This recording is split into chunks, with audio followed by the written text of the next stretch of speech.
Welcome back to Woodturning with Dick. Sorry I've not been around. I have got a bit of Lignum Vitae for you as the first piece back for a while. That's 3.5 inches deep by 6 inches across. Just quickly say I've not been around because I've been having a break from woodturning. I've been doing lots of running, losing a bit of weight, doing lots of races against Lenore and losing most of the time. She's a lot faster than I am. Climbing mountains, we're fairly evenly matched on that one, but still awesome fun. And winter's coming, I thought I'd get back in the workshop. I'll show you how I make my pointy bowls. So when I say pointy bowl, I mean bowl and down to a point. Simple as that, right? Now, if you're making yours, grab your chuck. I've got a SK100 here with some big old jaws. I think they're the M jaws. And they come out all the way out to 5 inches. So my bowl is going to be slightly under 5 inches. It's going to be the inside of the bowl will be slightly under 5 inches, leaving a reasonably fat rim. Firstly, that I think is going to be the bottom of my bowl, and this is going to be the top because there's part of a hole there already in the dead middle. So I'm going to dig down and put my worm screw in there, or faceplate. I'm going to go with worm screw because you know I like to, but you might want to use a faceplate. That's fine. Now, I've spoken of putting a depth gauge in before, haven't I? On this particular one, it's quite important because you do not want to go too deep. The absolute point of this wood drill is at 1/3 the depth of this. Sorry to flip between centimetres and inches, but 9 centimetres, so 3 centimetres is to the very tip there, and that is 1/3 that total distance.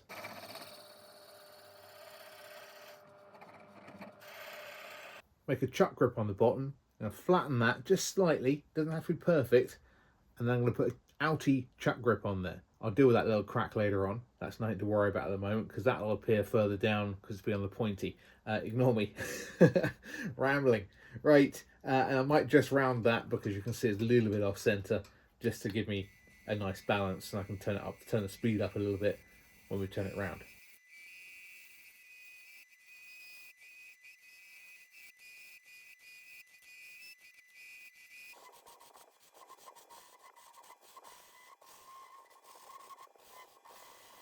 And just the worst of it off this outside edge. The smell of that is just intoxicating. Oh, look at this grain here. Lovely bit of sapwood. That'll all disappear apart from a little bit at the top there. But that is rounded enough to give me good balance till I've got a nice and fast turn to turn the inside out.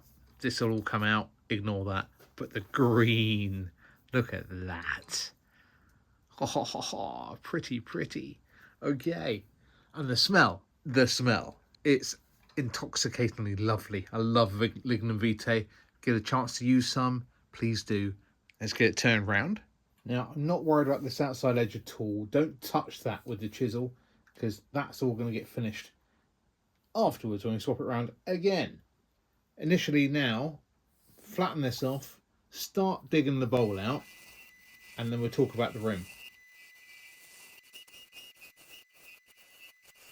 It is really slow going. Okay, but it is worth it in the end. Sharpening your tool a lot. I'm not sharpening it enough, but we have made a small dent in there for a bowl. I've got enough for a rim now, nice and flat, to show you the next stage. So you'll recall the chuck grips I've got have got a maximum of about just under 5 inches. So that's there. So we're going to come in slightly, like 4 3/4. And that is going to be where my chuck grip's going to go. That is going to be where my bowl finishes. The smell in this workshop is just phenomenal though. Love it.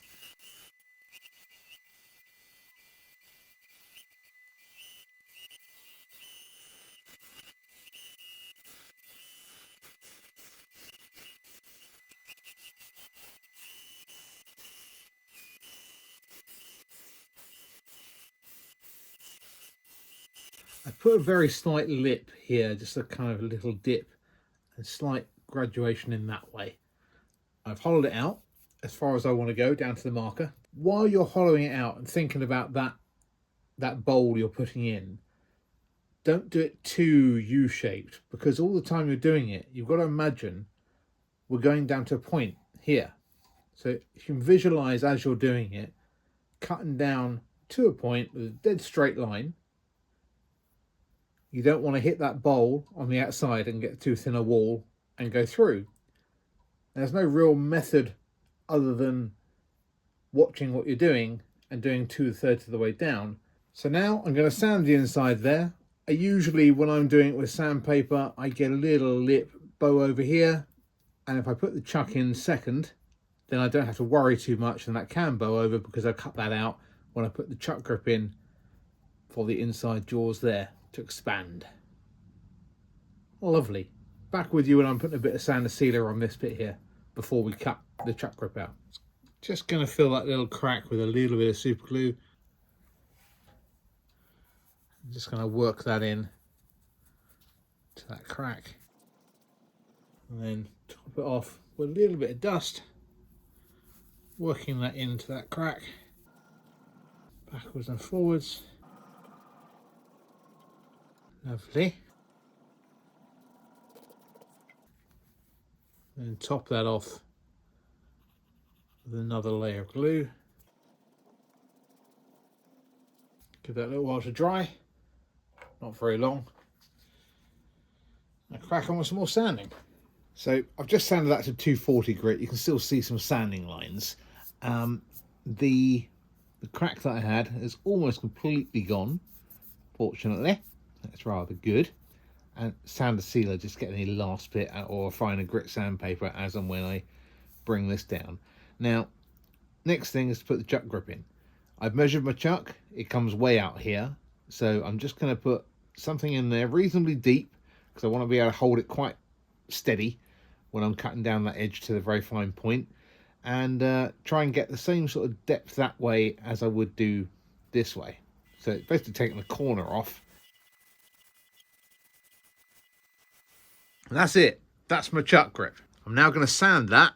I'm clearly very out of practice because I forgot to put the sander sealer on. I've merrily sanded it up to 3000 grit and there's not a single spot of sander sealer on there. So I'm going to put it on now and then sand it away, just so I can get that really nice finish that I like. There you go. Let that dry, rub it back, then next time you'll see it, it'll be the other way around on the other chuck. Hey, fun! Now, I'm not sure you need to see all of this, but I'm literally going to take it down to a point and hopefully not go through that bowl. I think the bowl was shallow enough. I think we're fine. But just bear that in mind when you're doing yours. If that bowl's too deep, you might go through.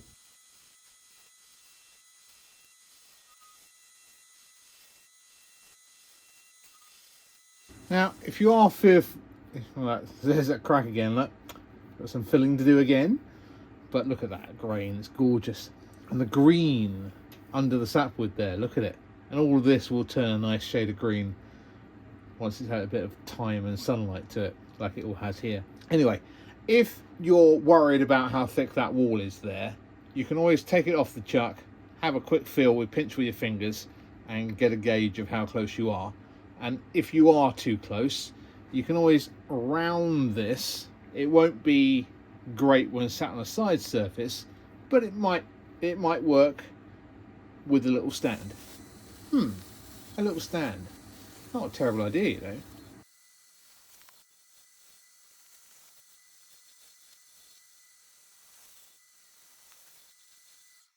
I just got to get that nice and straight now, with the use of a straight edge, methinks. And whilst you can't see it, I can tell you that's not great.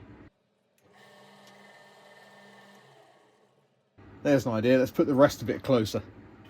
That'll give you a nice straight edge to work from, wouldn't it? Duh!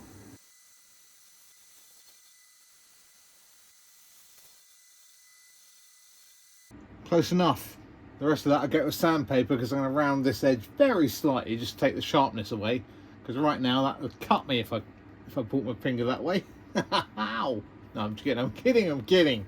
Alright, let's get to sanding. Hopefully it's not too thin there, but I'm not going to bother taking it off the chuck. I'm going to glue that. I ain't going to sand all that. I'll come back to you when I shove some sander sealer on there at, I think, about 320 grit. Yay. See you soon.